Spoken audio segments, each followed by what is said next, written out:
indah merdu suaranya adalah Rasulullah. Itu aja ada Abu Lahab, Abu Jahal.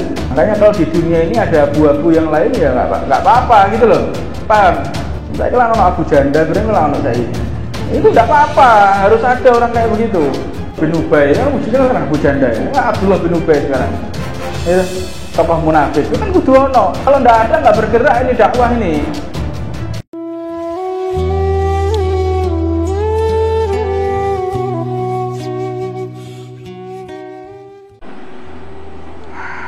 La ilaha illallah. Idza tabarujal abdu faqad istakmala nisfuddin. Apabila seseorang itu menikah, berarti dia telah menyempurnakan separuh keimanannya, nambah imannya. Falyataqillaha fi nisfil baqi.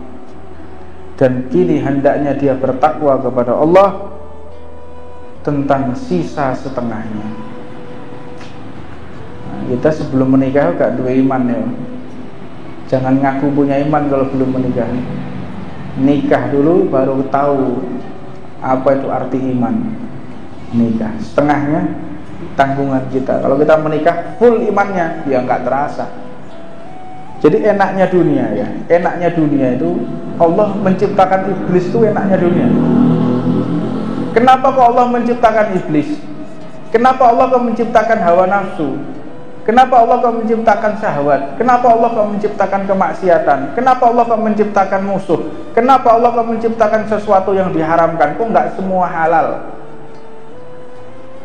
Kenapa Allah kok menciptakan angan-angan? Kepengin nikah, kepengin niki. Kenapa? Agar kita bisa hidup di dunia.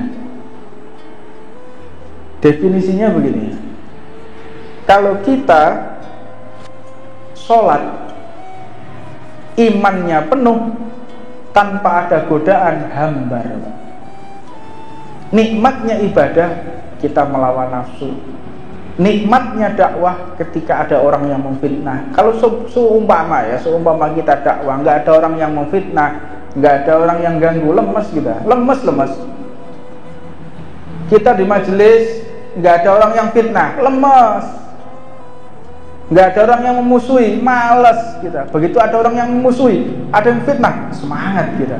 Kita buktikan kita nggak seperti yang mereka tuduhkan, ada semangat.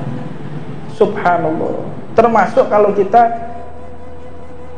di dunia ini Allah tidak menciptakan syahwat, maka berbahaya, nggak ada kehidupan ini. Karena Allah cuma memberitahukan di dunia ini ada Al-Quran, di dunia ini ada Al-Quran, dan Al-Quran menjanjikan kita akan masuk surga. Kalau tanpa diisi dengan nafsu, kita semuanya stres, Pak. Stres kita semua, stres kita. Orang itu pasti di dunia ini pengen kemana? Tempat yang enak, tempat yang nyaman, tempat yang indah. Pasti itu, nggak ada yang enggak. Ada di dunia ini orang yang berpikir, saya daripada di rumah yang bagus, mending di pinggir jalan aja, jadi tunawisma, jadi gelandangan aja. Ada orang kayak gitu? Nggak ada. Sedangkan kita di dunia ini gelandangan semua kita. Kita gelandangan semua. Rumah kita di akhirat, di surganya Allah nanti itu. Lah, kalau kita tidak diberikan syahwat, angan-angan, kita akan stres. Contohnya begini. Malam ini kita akan malam ini Allah memberikan kabar kepada kita. Misalnya, Sin, malam ini Anda mau saya kasih rumah yang paling bagus di Tuban. Tapi syaratnya rumahmu itu tinggal, mobilmu juga tinggal. Sudah saya sediakan pembantu 10, saya sediakan rumah mewah, saya sediakan mobil, saya sediakan segala macam. Kira-kira bengi iki aku iso turu ora? Akal sehat loh ya. Mungkin di antara kalian rumahmu tinggal, Anda mau diganti rumah yang mewah dengan 10 mobil pelayan dengan fasilitas, dan di situ ada berkarung-karung emas. Kira-kira iso turu ora? Iso turu? Ora percaya kalau iso turu. Bisa tidur kita? Tidak bisa. Begitu juga dengan kita diberikan kabar setelah engkau mati engkau akan masuk surga. Kalau kita nggak dikasih syahwat oleh Allah, nggak ada kehidupan ini. Nggak ada, kehidupan ini nggak ada. Makanya dikasih iblis agar kita punya angan-angan, agar kita punya cita-cita, punya keinginan adanya kehidupan. Ini karena adanya iblis. Kalau nggak ada iblis, nggak ada syahwat, nggak ada pendorong ingin memiliki sesuatu, ingin membenahi sesuatu, ingin meluruskan sesuatu. Itu karena adanya syahwat. Jadi Allah menciptakan syahwat sendiri itu rahmat.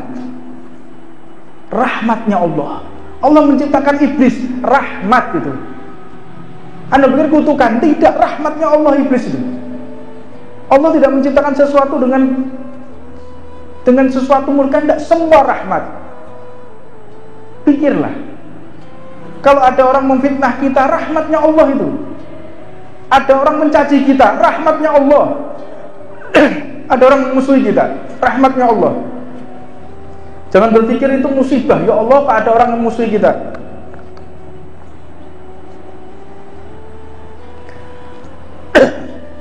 Jangan kita berpikir itu kenapa majelis ini kok difitnah terus, majelis ini kok dimusuhi terus. Itu rahmatnya Allah. Yang pertama, untuk menghapus dosa kita. Mungkin ketika kita berdakwah ada sombongnya, mungkin ketika kita berdakwah ada bangga dirinya, mungkin ketika berdakwah ada tendensi dunia, ingin dipuji orang. Dengan orang memfitnah kita, Allah angkat dosa-dosa yang kita lakukan di dalam dakwah tersebut untuk mensterilkan pahala kita di depan Allah. Jadi kalau ada orang musuhi kita, ada orang memfitnah kita, itu rahmatnya Allah. Jangan kita berpikir orang ini, ayo kita lawan. Tidak perlu. Sudah keharusan orang berdakwah itu punya musuh, itu sudah wajib. Jangankan kita, Rasulullah itu orang yang paling indah matanya. Rasulullah orang yang paling bau harumnya, yang paling bau harumnya, yang paling wangi adalah Rasulullah. Yang paling indah suaranya adalah Rasulullah. Yang paling luhur akhlaknya adalah Rasulullah. Yang paling indah merdu suaranya adalah Rasulullah. Itu aja ada Abu Lahab, Abu Jahal. Makanya kalau di dunia ini ada abu-abu yang lain ya nggak apa-apa gitu loh, paham? Saya kira anak Abu Janda, berarti anak saya ini. Itu tidak apa-apa, harus ada orang kayak begitu. Nah, tokoh-tokoh Abdullah bin Ubay, ya wujudnya kan Abu Janda ya. Abdullah bin Ubay sekarang, itu tokoh munafik, itu kan kudu ono. Nah, kalau tidak ada, nggak bergerak ini dakwah ini. Harus ada. Kalau kita nggak mau punya musuh di dunia ini, hanya satu kegilaan ya, orang sinting ya. Menurut saya orang kalau sinting benar-benar gila. Itu dia berupaya gimana semua orang ini senang sama dia. Gimana caranya semua orang itu cinta kepada dia. Itu orang sinting itu. Enggak mungkin kita jalan lurus pasti ada yang nggak senang. Kita jalan sama merayap, ngesot, ya mesti ono sing ngelokno. Enggak mungkin. Kita di dunia, hidup di dunia ini dicocoki sama semua orang tuh nggak mungkin, mustahil itu. Jadi kalau ada orang yang nggak cocok dengan kita, santai aja, nggak perlu kita sibuk, Wah orang ini, ayo kita nggak perlu. Yang perlu ini adalah introspeksi diri. Bagaimana keikhlasan kita kepada Allah? Bagaimana ketawaduan kita, rendah hati kita, kebersihan hati kita ini bagaimana? Itu yang perlu diurusi, bukan kita ngurusi orang lain. Nabi Muhammad kayak begitu, suaranya Rasulullah, ya Allah, wajahnya tidak ada yang bisa mengalahkan Rasulullah. Posturnya Rasulullah sampai dikatakan oleh Sayyidina Aisyah, diriwayatkan oleh Sayyidina Aisyah radhiyallahu taala anha, Rasulullah tuh perutnya six pack. Ya. Perutnya Rasulullah itu six pack. Jadi diriwayatkan dalam hadis itu bahwa perutnya Rasulullah itu seperti batu yang bertumpuk.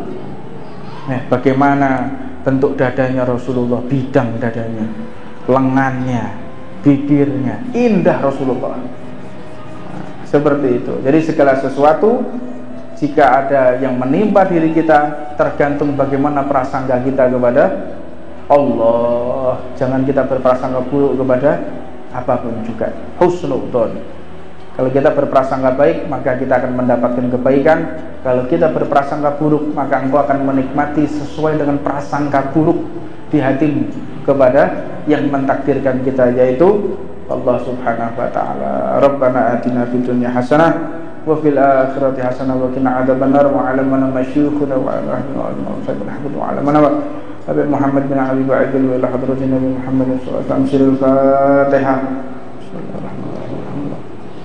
Ar-Rahmanir Rahim. Maliki yaumiddin. Wa alaihim wa